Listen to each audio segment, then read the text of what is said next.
My childhood was probably defined by a lot of 5 a.m. sessions of like Cartoon Network. Other than that, I was a pretty big video game fanatic. I definitely played a lot of Halo, a lot of Xbox when I was a kid.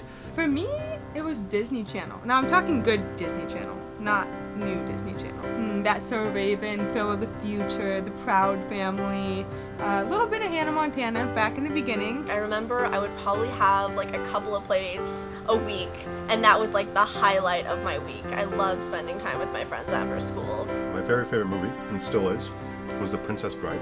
And my best friend Dale and I would watch it pretty much every playdate. I was a big fan of Johnny Bravo. I had an N64, and I remember playing a lot of Zelda, Ocarina of Time. My biggest was probably Pokemon.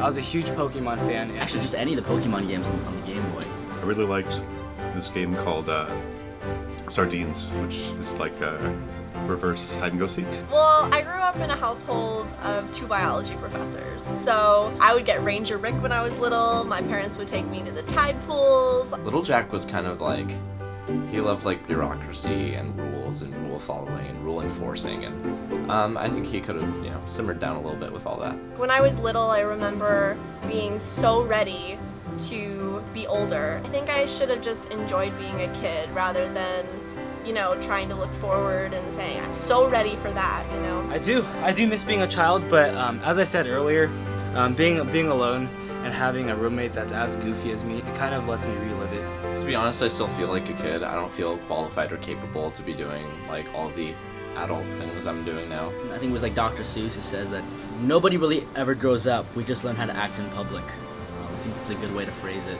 So I guess I've learned how to act in public sometimes. I still like to shoot people with water guns someday.